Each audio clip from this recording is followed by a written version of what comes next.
3, Tom Langan in the house. How you doing today, Tom? He gives me a thumbs up. Okay. You got to invite me up, bud. Thumbs up what he wants on stage. What if I did a whole show and kept Tom and we just looked at his face the whole time, but we never pulled him up on stage to see what his thoughts were? Well, you're asking me questions, and I'm like, I can say something, but no one's going to be able to hear me, or you're not going to be able to hear me. Everybody on the internet could hear me say, "You need to invite me up," but you wouldn't be able to hear me say that. Tom, I'm so close to having I got a new microphone. I got new little ports that we talked about. One of these days, I'm going to be big time. I'm going to ride your coattails and be big time. One of these days, you're going to figure out how to plug things into your computer.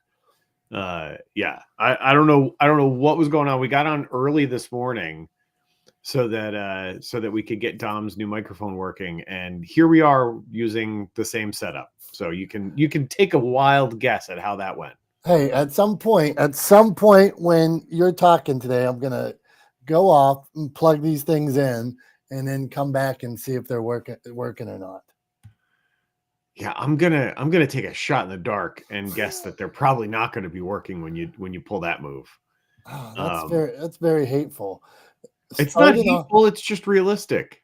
Starting off, Dr. Tachi, I'm glad you're here because Tom's already starting off hateful today. Hey, I mean, after a show the other day, he walked me through, picked like 5 things off the internet, 3 things off the internet. Tom likes me to be exact. He picked 3 things off the internet that would help me plug a microphone into my phone, and then at other times plug it into my computer. So I took his advice. I got these things, and guess what? As soon as I plug them in, nothing.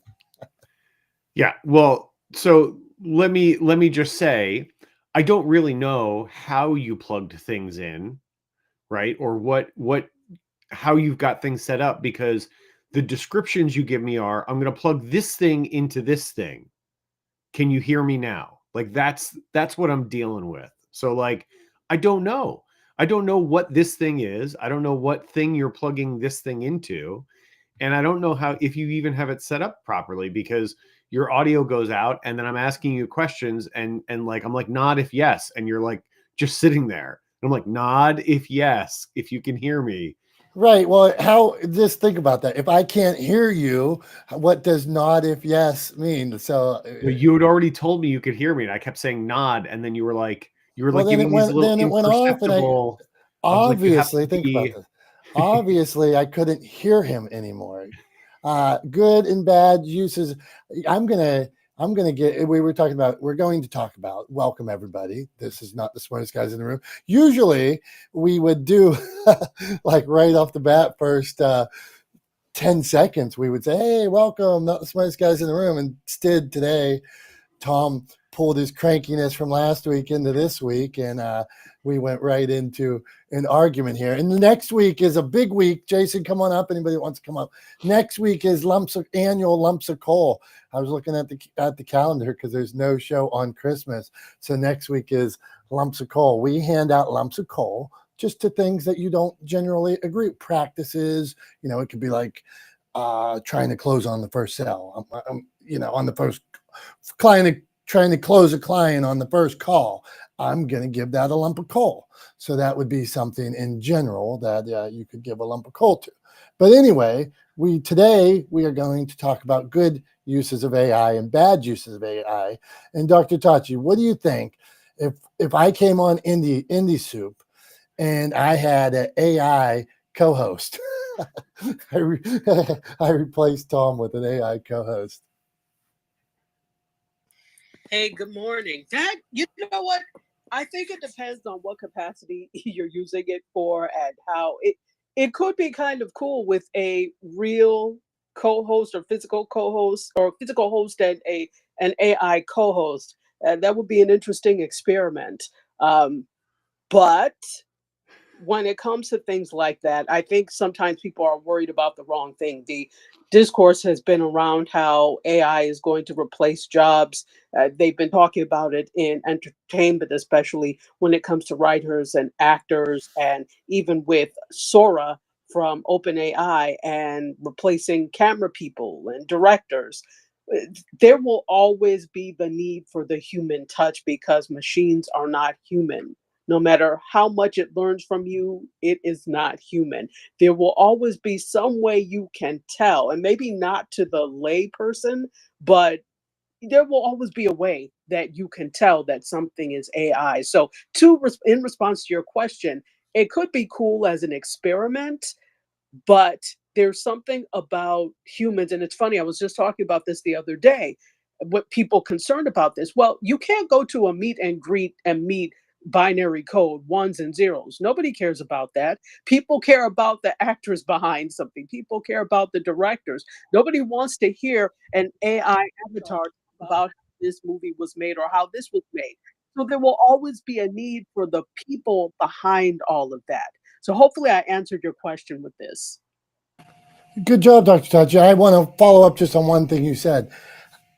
There, like my son's in college right now. He goes to Temple, and my daughter's in high school, and everybody talks about AI, and some of the teachers have software they say to pick up on AI and things like that. So when you said somebody will always be able to tell, could you elaborate on that? Yes. So that's a good point. The point that you brought up about that there are tools where you can see how much of something is generated by generative AI. So zero GPT is a tool when it comes to writing, and you can tell. Now again, there will probably be people who try to skirt the issue, but there are tools like that that can tell how much is AI generated, right? When I was talking about the creative part of it, like a film or movie, that type of thing, there's always something a little bit off about an AI character. And they still have not developed to the point of being able to have AI avatars and characters do good dialogue. So that's why you see so many of the things that are generated that are videos, there's no speaking in it. It's really only movement and music because it's really difficult to sync the speaking from a character to dialogue. It's difficult. So you're always able to tell there's always something a little bit off. Even if you look at, there was something I looked at online and people were asking, can you tell if this is AI generated? And it was a cat looking out of the window and it looked great. However, if you looked at the reflection in the cat's eyes, there was nothing there. And if you're looking out of a window, you're going to see something. So there are always little clues, context clues that let you know this is AI generated, as good as AI has been. So does that answer your question, Dom? That was fantastic. Good job. Go on, Tom.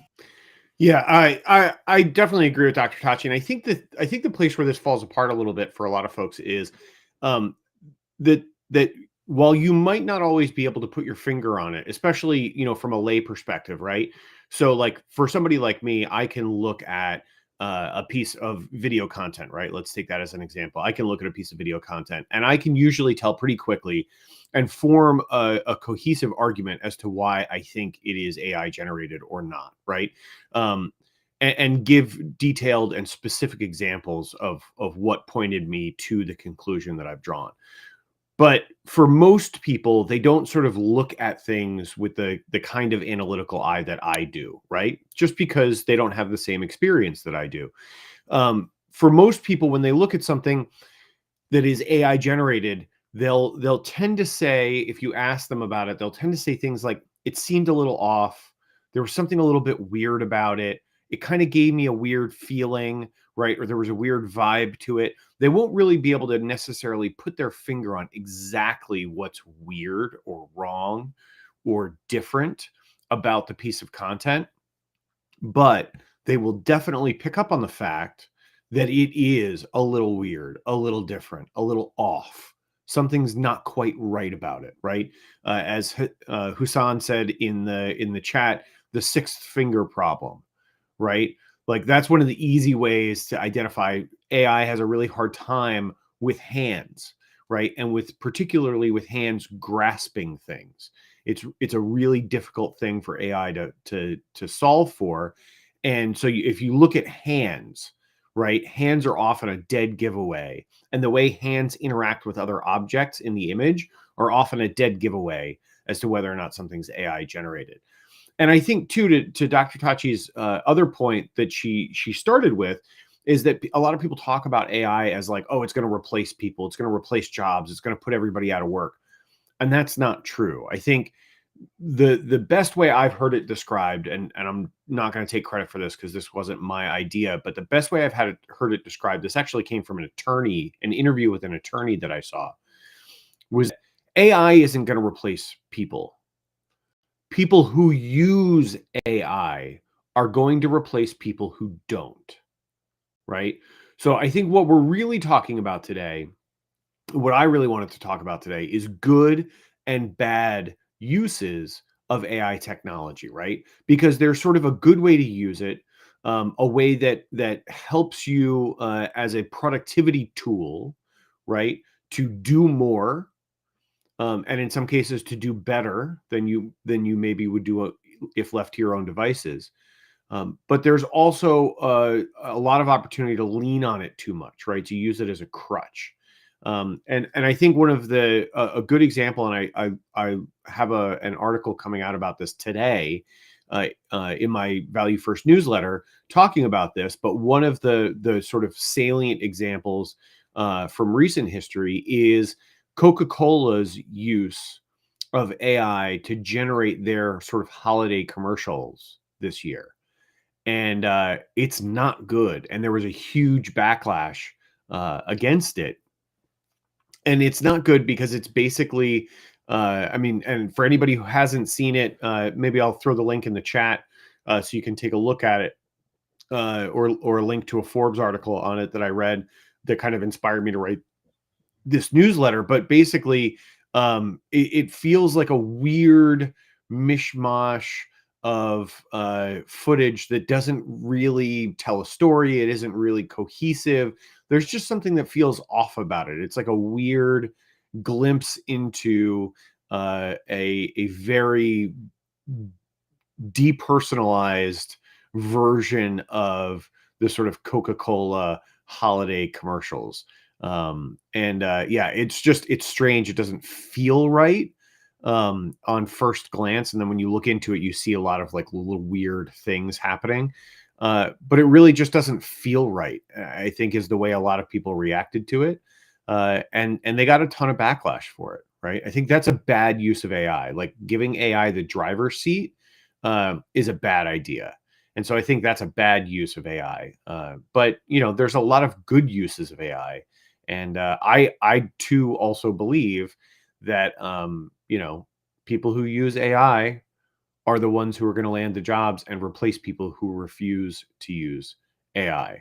In the same way that people who started using, the automobile to replace horses and wagons and buggies replaced people who refused to get on board with using the automobile.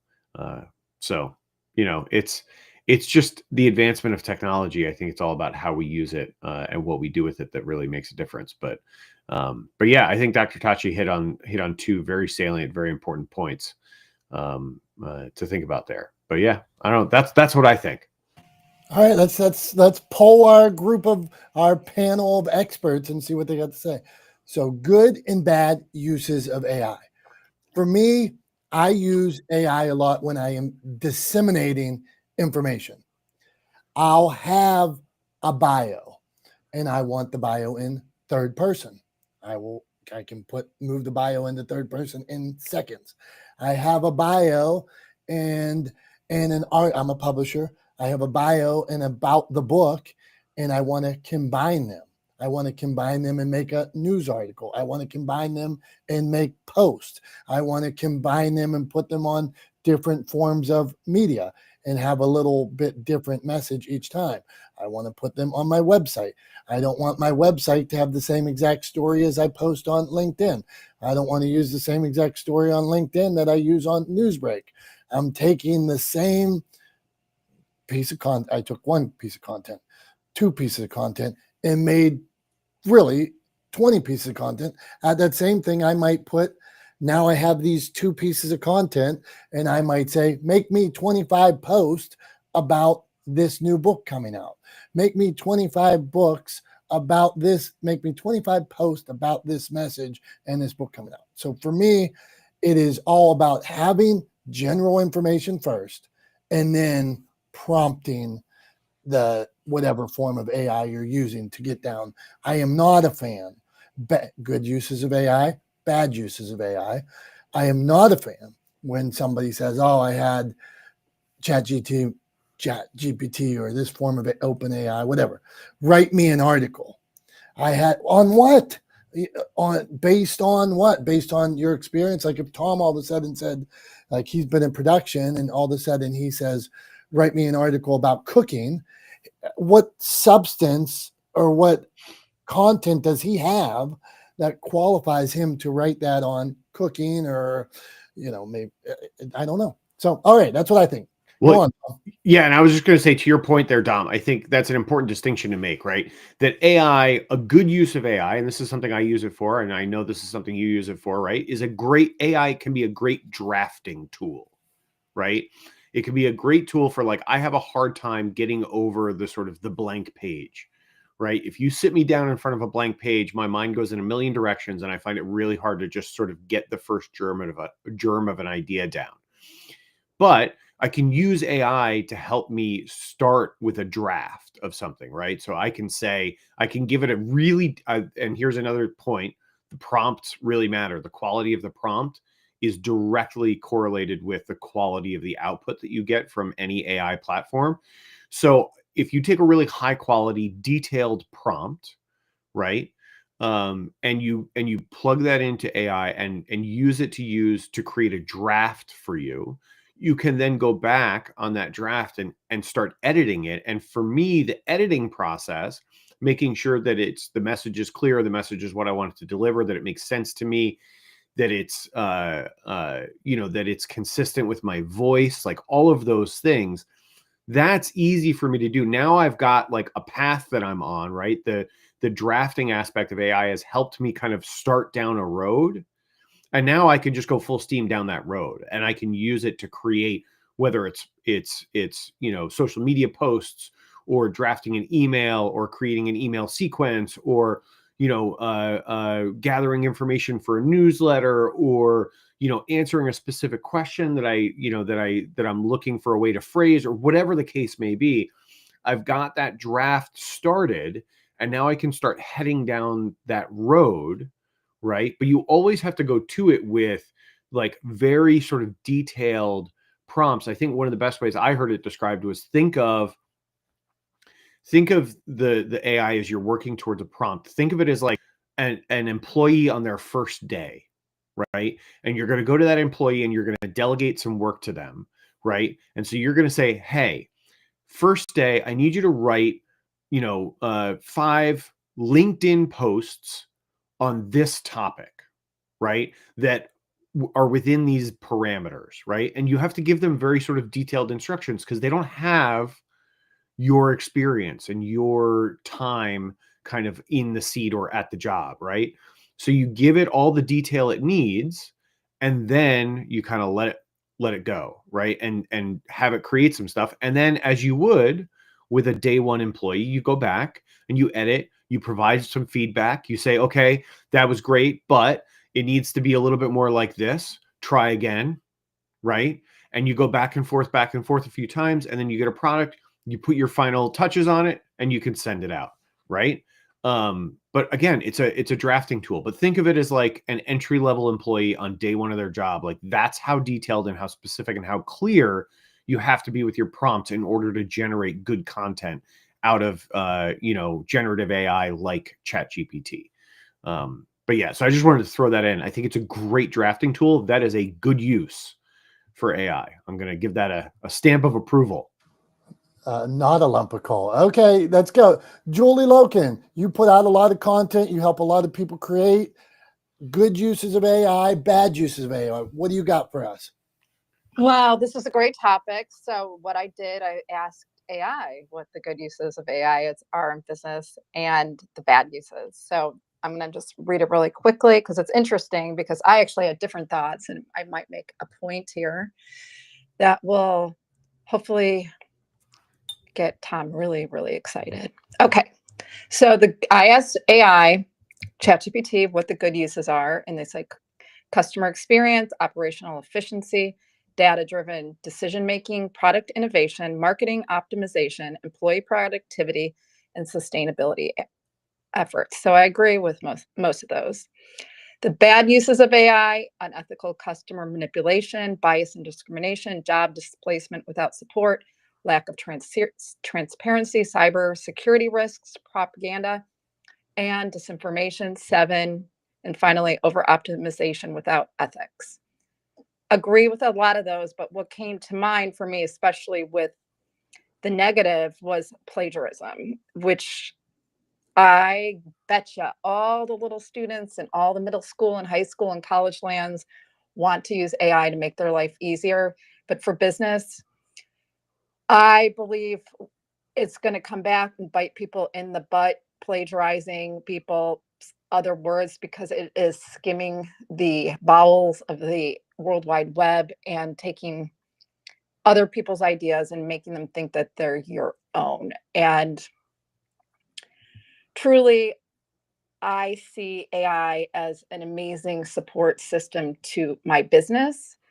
One of the fun things you can do on AI, if you know prompts and play around with prompts, is do a brand audit on yourself and ask them to take a look at your website or your digital presence and ask AI, ChatGPT, what they think. So AI did give me some great answers, but it goes back to that human element that I believe that is, it can never, well, at least right now, I'm not going to say never, because who knows what will happen in 10 years, but it can't replace the human element. And I actually wrote an article this year, why generative AI will fail. It is because of the human element. However, it is a great support system to your business. Thank you. And thank you, ChatGPT. I land my plane here. Wait, I have to do a little sound. Hang on.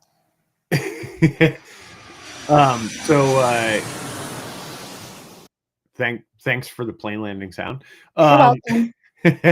So yeah, you didn't really push my buttons, Julie. I mostly agree with what you said. I didn't want there. to push your buttons. I just thought you would find it amusing. Yeah. Used AI to ask about Yeah. AI. I mean, look, I mostly agree with what you said. I think at the end of the day, it's a great tool, but it's a tool. And when left to stand on its own, it falls far short of the mark, right? Just like any other tool does, right? A tool is a way to get a job done, right? It's something that helps you accomplish a thing, right? It is not the thing in and of itself, right? A hammer helps you build a house, but it's not a house, right? And AI is like a hammer, right? It's a tool. So it helps you create something, but it is not that thing in and of itself. And I think that's the sort of the big mistake that a lot of people make, is they think, oh, well, AI can just do it. It is that thing, right? Generative AI is that thing. It is that finished product, and it's not. It's a tool to help create a finished product. I do have to hard disagree with one thing you said, though, Julie, and that is that generative AI will fail. It will not. Generative AI is not going to fail. It's not going anywhere. It's going to continue to be in use in multiple forms. It's going to continue to evolve as a technology that will be used going forward, but it's not going to fail and go away. That's just not going to happen. I have to hard disagree on that. The caveat is that it can't capture the human essence, the human brain. That's really what I meant. It's not going to fail, but it fails to, like, I believe the human experience, really, us as humans are the best vehicles for building our business, our brand. And that's kind of what it's not going to fail, but it can never reach that level as of this point. I Yeah, think the key no, word it, to that is a yet. I think yeah. yet goes with that. Well, I think, yeah, Hassan, to your point, I mean, I think it does fundamentally fail at replacing human work, right? That sort of whatever, that unquantifiable human touch, however you want to describe it, it does fail at that. But I don't think it was ever meant to succeed at that, at least not in its current form, right? Like the generative AI that we have now, was never designed or intended to be indistinguishable from humans. So in the future, could it be something that's much, much harder to discern, that we're going to have to sort of maybe institute fail safes, so that it's clear when something is AI generated versus human generated, because it becomes really hard to tell the difference? Possibly, right? Is that possible in the future? Absolutely. Are we there yet? No, definitely not. So yeah, and I think one other thing too, I just wanted to hit real quick in the chat, because Chris has said this a couple of times, and I think he's not a super technical person himself, and I think that's why he's mentioned it twice. But he's mentioned that, you know, AI can be used to scam older folks and people who are not technologically fluent, or, as he says, Luddites, right? And that's absolutely true. But so can sort of any other technology. I think that just falls into a bad use case, right? Like, that is a bad use of AI. Bad. Don't do that. Don't scam old people. But, you know, that can be true of, you know, phones, right? Phones have been used to scam people for 50 years. So yeah, but anyway, it definitely can be used, and people need to be aware of it. Absolutely. But that's a bad use. Naughty. No, thank you. Cut it All out. right, no, thank you. One bad juice. There you go. On good bad juices AI. We appreciate everybody for being here. We're here every Wednesday most of the time, unless we're traveling the country in the summer. Tom's having a baby, or it's Christmas, or Tom's wife is having a baby. But I think you can say, can you say in 2025? Julie, when Tom's wife has a baby, can we say Tom's having a baby? Is that appropriate or not appropriate? He is going to be a dad. Okay. Yeah, So I don't say that. I never said that. You never say that you were a dad. You're a dad this year. I just wonder, is that bad etiquette to say, like, say we're having a baby? I'm like, hell no, you're not. You didn't gain 25, 30 pounds and push a watermelon out of your, you know what? Okay, see, we learned stuff. Yeah, I know. Well, and for the record, I never said that. I never said we're having a baby. I was always very clear that my wife was having a baby, and I was going to be there to help. But yeah, I never claimed, never did the we're having a baby or we're pregnant. I always thought that was a really weird thing to say. We're not pregnant. She was pregnant. I was there. So yeah. Anyway, I always thought that was a little bit weird that people described it that way. But yeah, let's keep going away from talking about okay, I have another subject I'm going to bring up here in a little bit. Don't bring up another subject. We haven't even gotten through the room on the first subject. Okay. It's okay.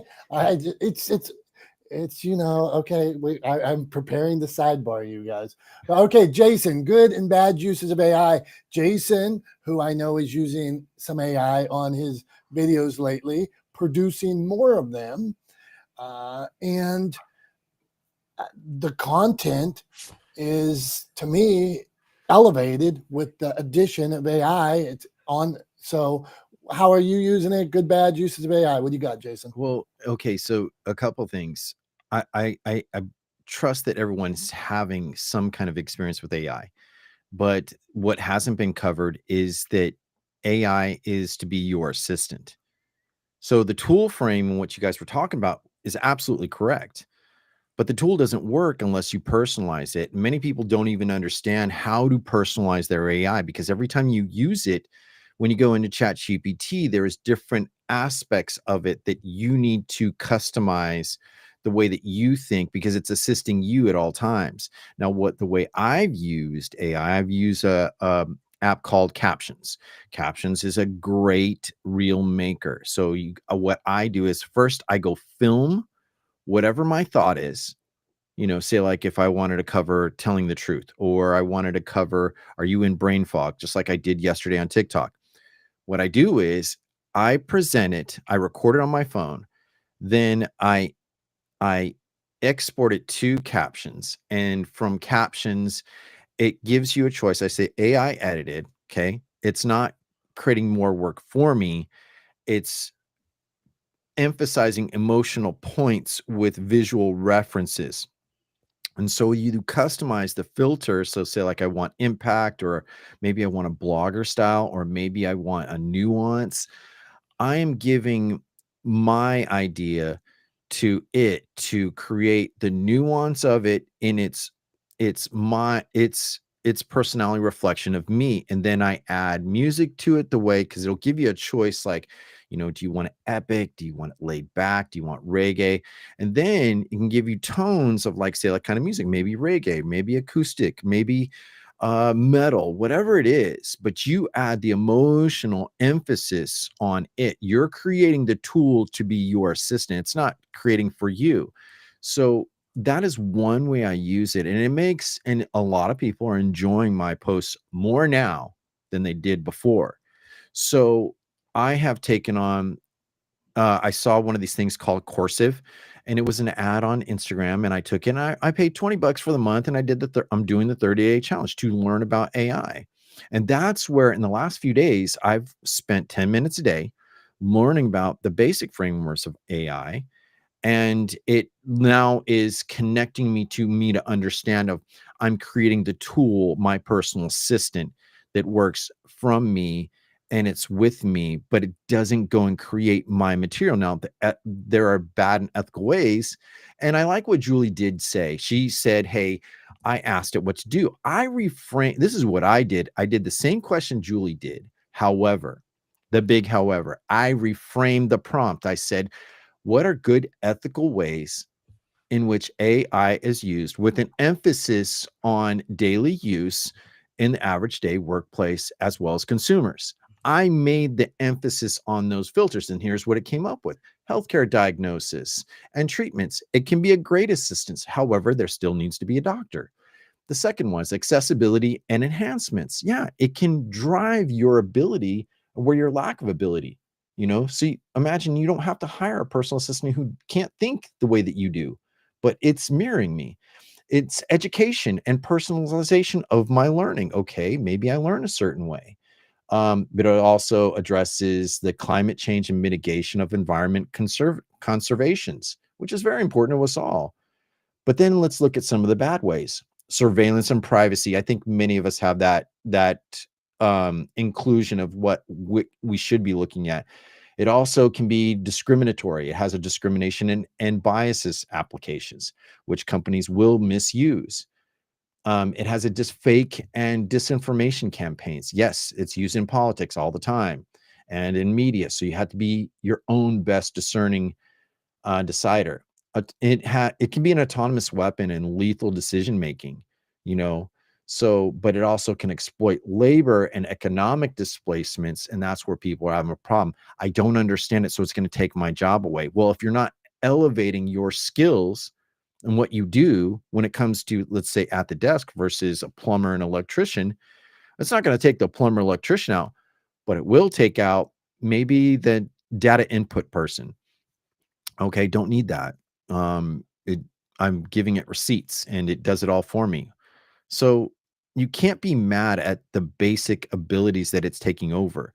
So in my opinion, learn to customize every single AI that you do use. I use Paragraph AI. I use DALL-E. I use a lot. So you have to stop thinking about what the tool is doing from you. It's great to draft, but the more that you reframe it and you give it its tone, it learns you and you learn it. So it's better to emphasize the relationships you want it to come from you. That's where I stand. Appreciate it, Jason. Appreciate you summing it all up as well. All right. I'm going to do this because Tom stepped away for just a second. So while he was away, I was going to sidebar and change the subject. Has anybody seen this? It's the biggest heist or on Netflix, the biggest heist, the world's largest heist or something like that, about those two people that stole the Bitcoin. They stole like $70 million of Bitcoin that turned into like $4 billion of Bitcoin. And the girl became a TikTok or a YouTuber and TikToker called RazzleCon. You have to look up this RazzleCon. It is the most nonsense ever on the internet. So, so this girl, she's like from Silicon Valley. They steal this billions of dollars, and then she wants to be a rapper, and it is the oddest stuff you've ever seen. So if you haven't seen RazzleCon, it is worth. And the great thing about it is this girl was trying to become famous, and she was getting no views because nobody liked her crap, and it was all nonsense. And now that she's like in jail and stuff, Dr. Tachi, I think you need to do a media scope about RazzleCon. I have a couple It questions. sounds hideous. Hey, I'm gonna go ahead. I'm gonna go ahead and say that was your show and tell, Dom. You just used your show and tell because that Damn has it. literally nothing to do with what we were talking. I know, but I wanted you guys to know about RazzleCon. All right, fine. Hassan, we're coming. We're going to John Jay first. John Jay, good and bad uses of AI. What do you got for us? I wonder bad. Go on, John Jay. I use AI every day, and the procedure I use. I write the show notes from my show about what I think it's about, and I do it manually in my voice. Then I research the top 20 keywords that I'm going to use that apply to that episode.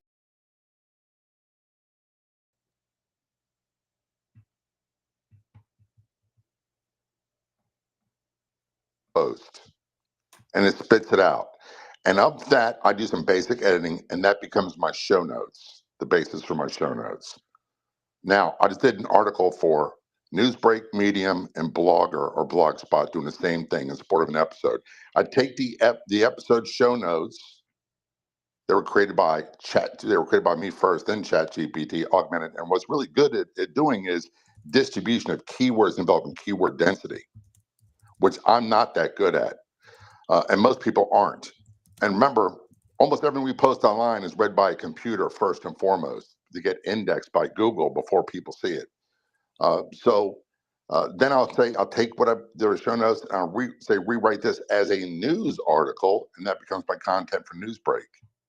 Then I'll take what is in Newsbreak and I'll start rewriting on ChatGPT. I'll rewrite this, or Claude, rewrite this as a lifestyle blog post, and after some basic editing, what it spits out becomes my Medium articles. Lifestyle blog posts do better on Medium than they do on Newsbreak. Then the very last thing I do is I'll copy what I did from Newsbreak or from Medium, and I'll say rewrite this as a standard blog post, and that becomes my content for Blogger or Blogspot.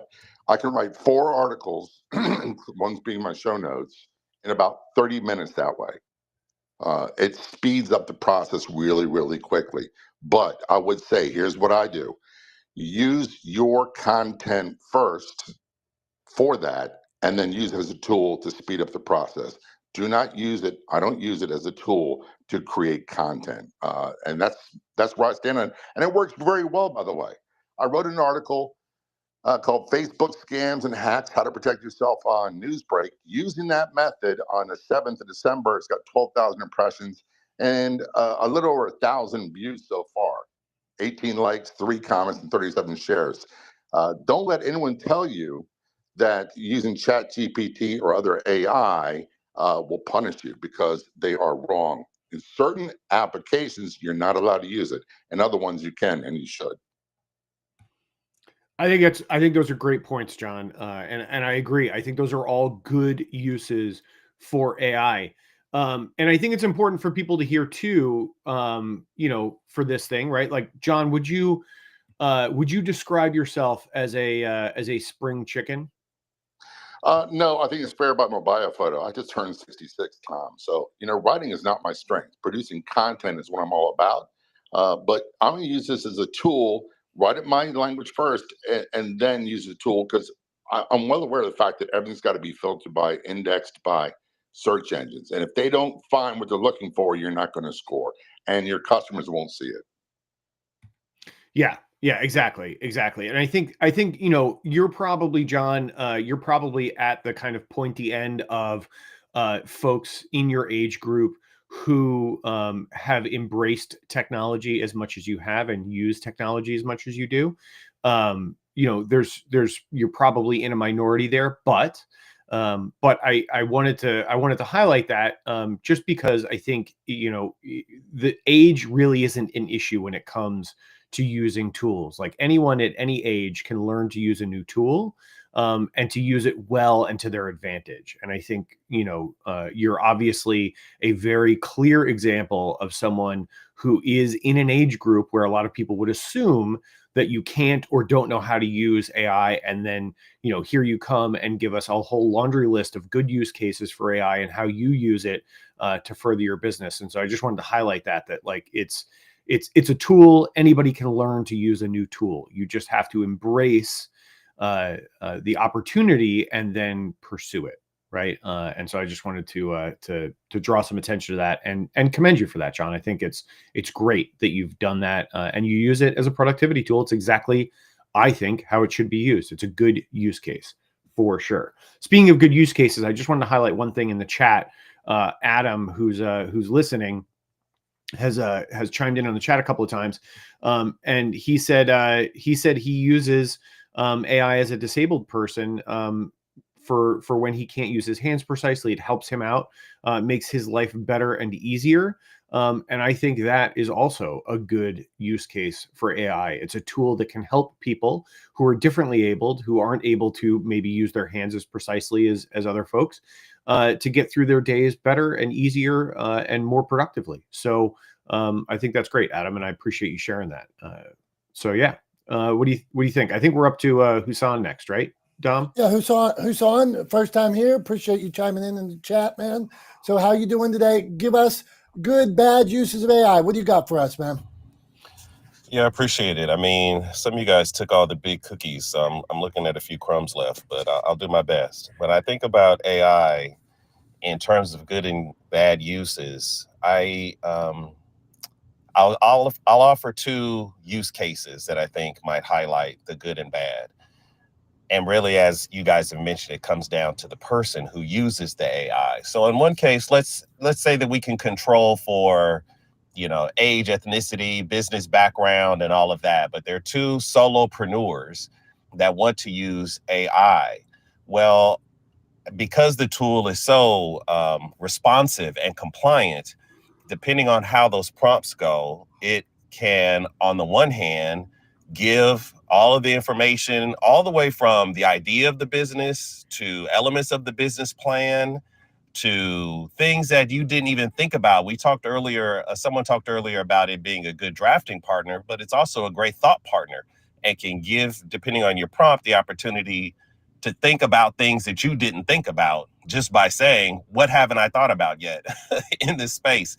So one person might use it to really develop a good business, and then they can implement that plan into business.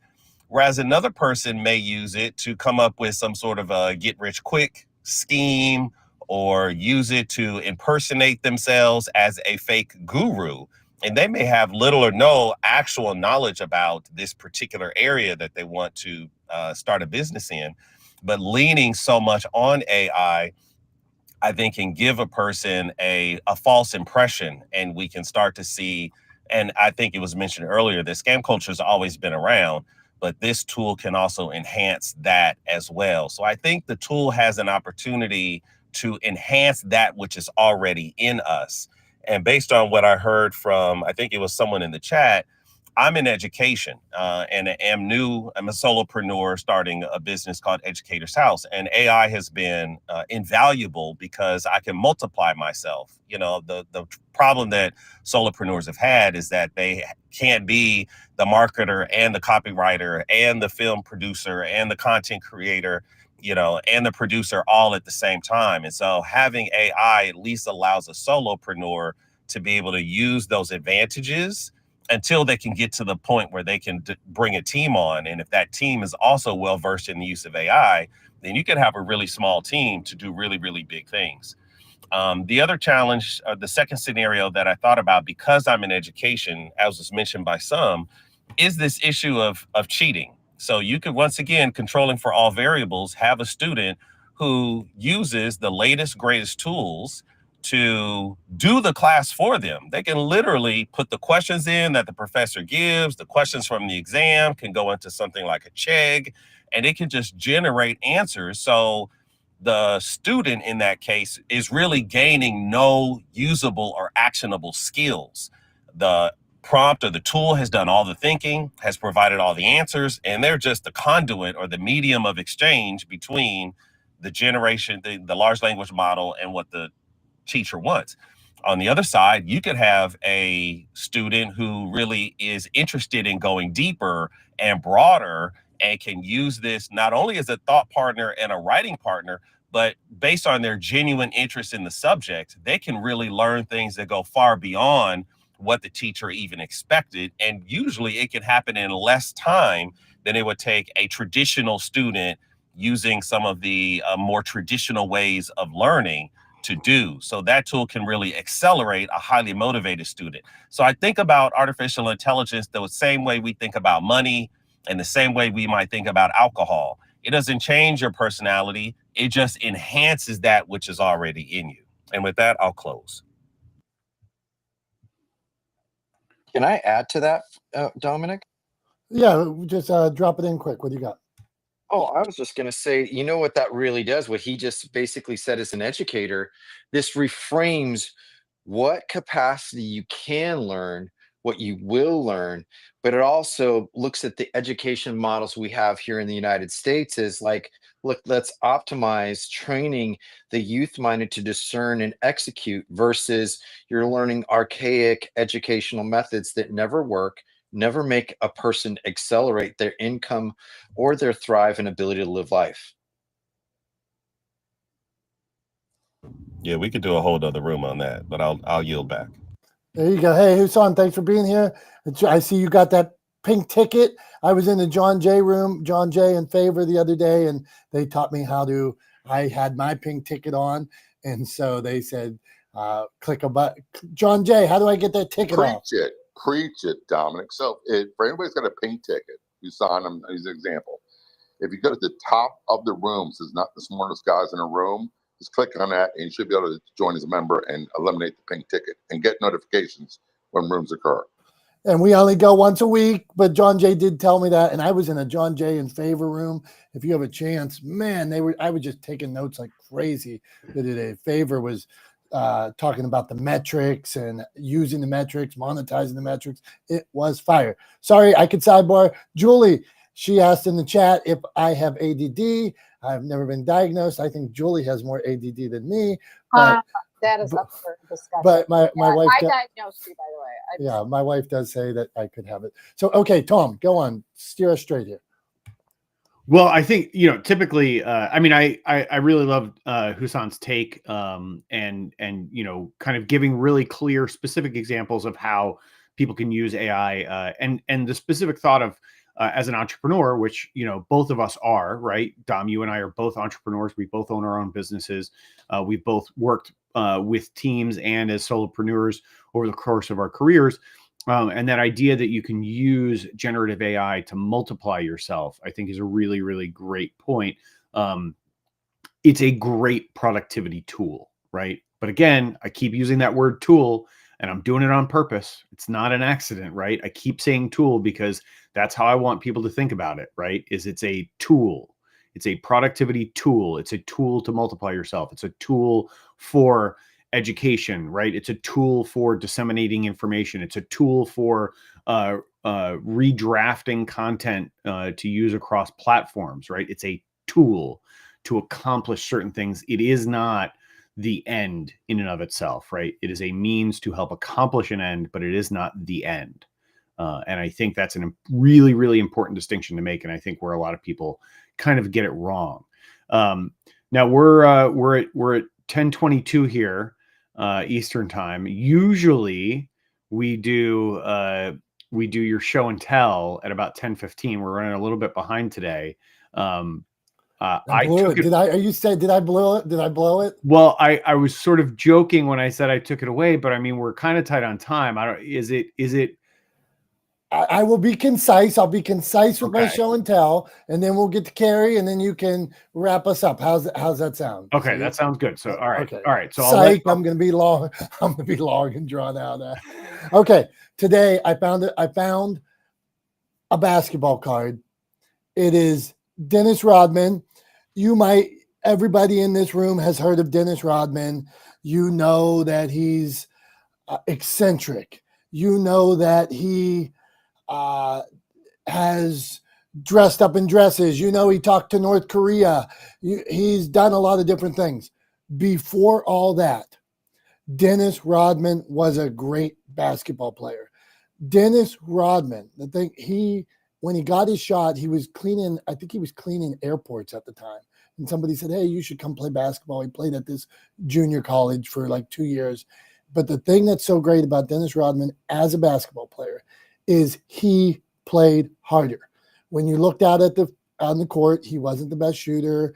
He wasn't the best dribbler. He always played harder. So today, when we're talking about business and things like that, here's a guy that made it to the top of the world playing harder than everybody else. He got his opportunity because he went harder, dove on the floor, and then now he does whatever the hell he wants, but started playing harder. That's what I got for you.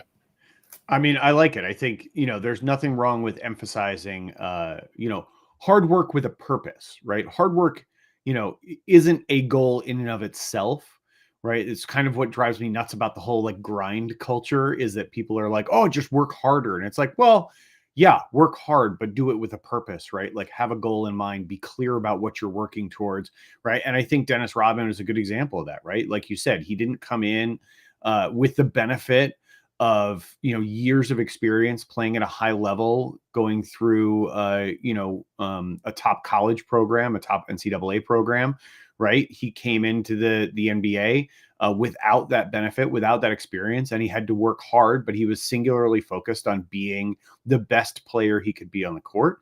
And he was, if I remember correctly, I mean, not the biggest basketball fan in the world, but if I remember correctly, he was a little aggressive. He was a little over the top, even in his play.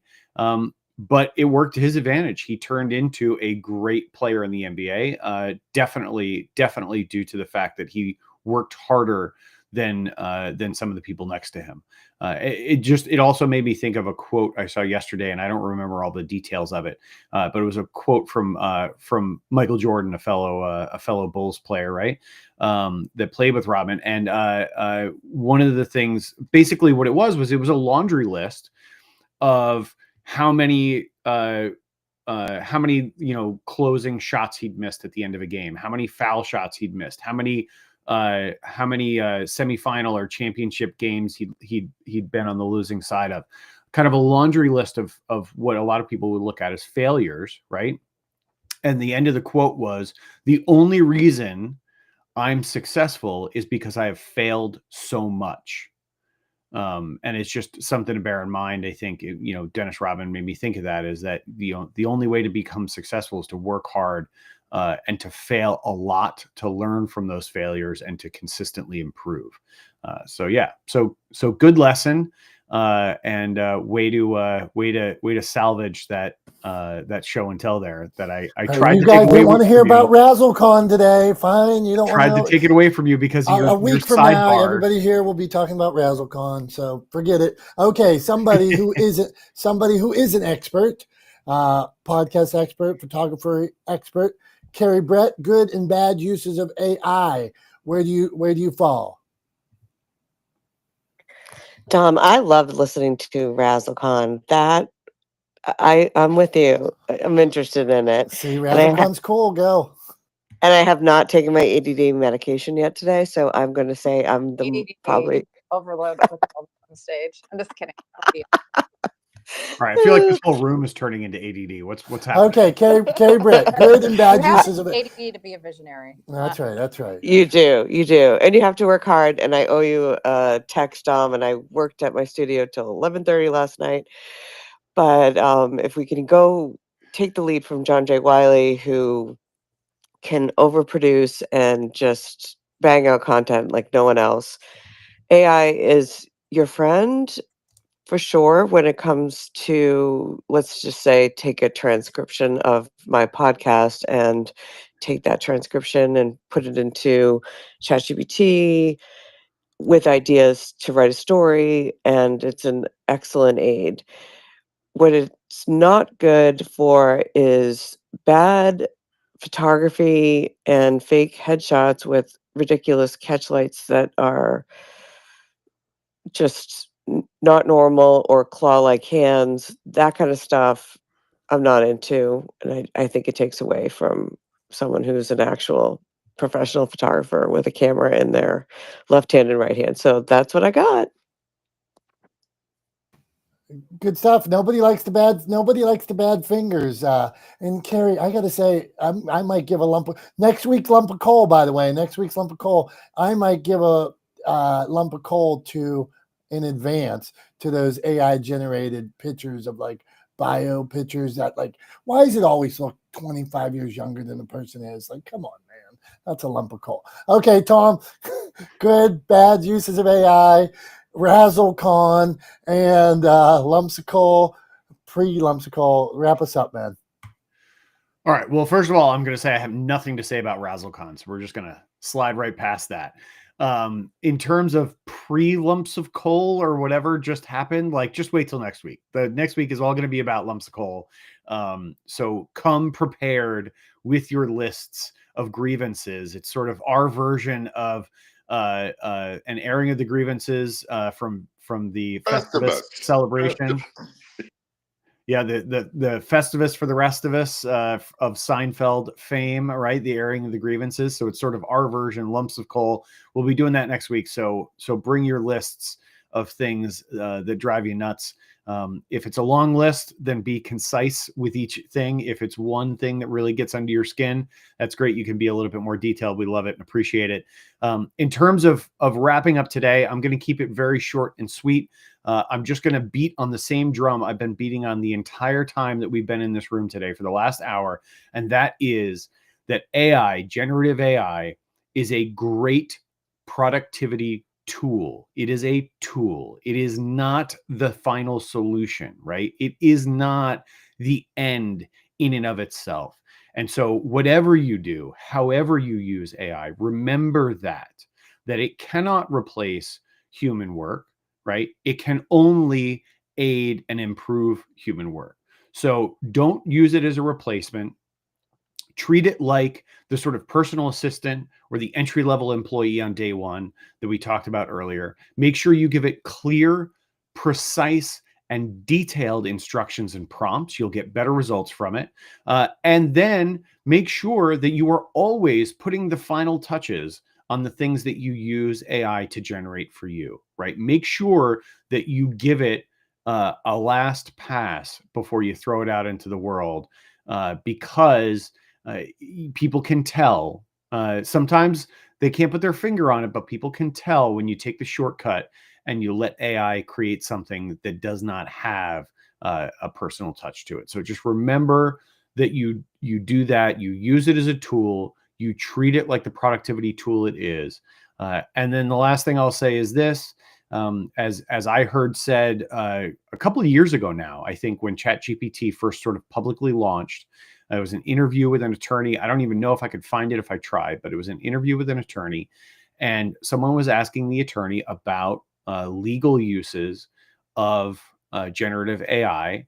And what the attorney said was, AI will not replace people, but people who use AI will replace people who don't, right? Use the tools at your disposal to do the best job you can, and learn how to use emerging technology to do the best job you can to improve the work that you do. And I think you'll see positive results from it. So that's all I got for this week. The that's all we have for this Wednesday morning edition of Not the Smartest Guys in the Room. We're here every Wednesday morning at 9:30 a.m. Eastern time. Next Wednesday, we'll be doing lumps of coal. So remember, bring your lists, air your grievances. It'll be our version of Festivus for the rest of us. And we'll talk through some things that get under our skin. It ought to be a lot of fun. That's always that episode every year is a lot of fun.